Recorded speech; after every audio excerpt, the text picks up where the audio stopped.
Therefore, all living organism respire to get energy from food. इसीलिए सारे organism food से energy लेने के लिए क्या करते हैं? रेस्पायर करते हैं, रेस्पायरेशन करते हैं. During breathing we breathe in air. जब ब्रीदिंग की प्रोसेस होती है तो हम क्या करते हैं? हम ब्रीथ इन करते हैं एयर को. You know that air contains oxygen. और आप ये भी जानते हैं कि एयर में ऑक्सीजन होती है.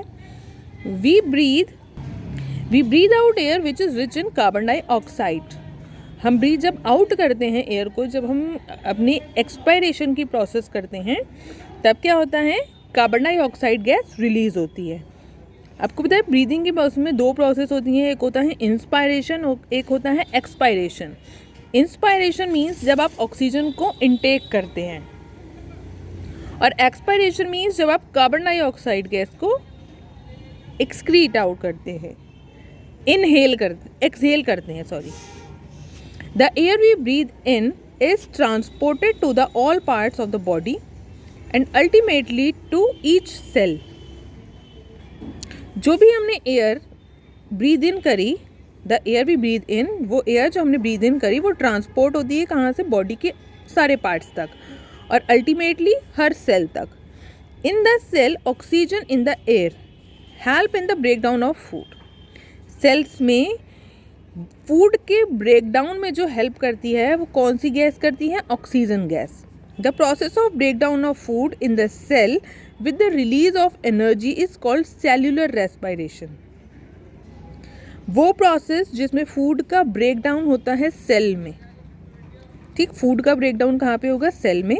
और जो फूड का ब्रेकडाउन होने के बाद जो एनर्जी रिलीज होगी, ठीक है, उसकी प्रोसेस को हम कहते हैं सेल्यूलर रेस्पायरेशन. अब हमने इसे सेल्यूलर रेस्पायरेशन क्यों कहा? क्योंकि ये सेल में हो रहा है.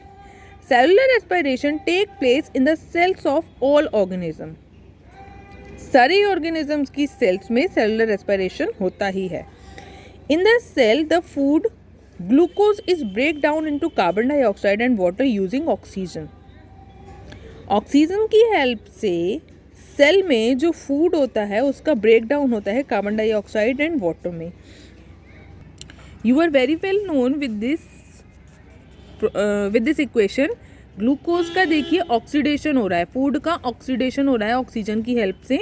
तो क्या क्या? Carbon dioxide and water and energy release होगी. When breakdown of glucose occur with the use of oxygen, it is called aerobic respiration. जब ग्लूकोज का ब्रेकडाउन ऑक्सीजन की हेल्प से होगा, ऑक्सीजन के यूज से होगा, तब हम उसे कहेंगे एरोबिक रेस्पिरेशन. क्योंकि वो किसकी हेल्प से हो रहा है? ऑक्सीजन की हेल्प से हो रहा है. एयर में जो ऑक्सीजन प्रेजेंट है उसकी हेल्प से हो रहा है. Food can also break down without using oxygen. Food का ब्रेकडाउन बिना ऑक्सीजन के भी होता है. इसको हम कहते हैं anaerobic respiration, anaerobic respiration. Aerobic respiration जो कि ऑक्सीजन की हेल्प से होगा, और एनारोबिक रेस्पिरेशन जो कि बिना ऑक्सीजन की हेल्प के होगा. Breakdown of food release energy. Food के ब्रेकडाउन से एनर्जी रिलीज होती है. See glucose in the presence of oxygen. What will we get? Carbon dioxide, water and energy.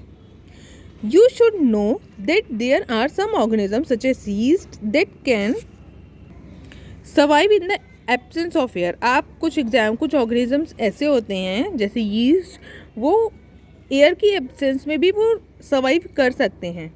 They are called anaerobes. They get energy through anaerobic respiration. वो किसके through energy लेते हैं?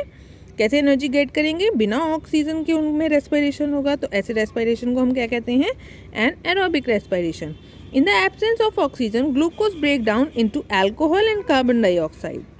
सी glucose in the absence of oxygen क्या क्या बनेगा? Alcohol, carbon dioxide and energy. और जब oxygen की हेल्प में हो रहा था, है ना, तो carbon dioxide, water and energy. और जब बिना ऑक्सीजन के हो रहा है तो alcohol, carbon dioxide and energy. Yeast are single cell organisms. Yeast कैसे होते हैं? सिंगल सेल ऑर्गेनिज्म होते हैं. They respire anaerobically and during this process yield alcohol. को पता है कि ये एनारोबिकली रेस्पायर करते हैं विदाउट ऑक्सीजन के, और इस प्रोसेस से क्या होता है? अल्कोहल बनता है. They are therefore use to make wine and beer, इसीलिए ईस्ट का यूज़ जो है वो वाइन और बियर बनाने के लिए किया जाता है।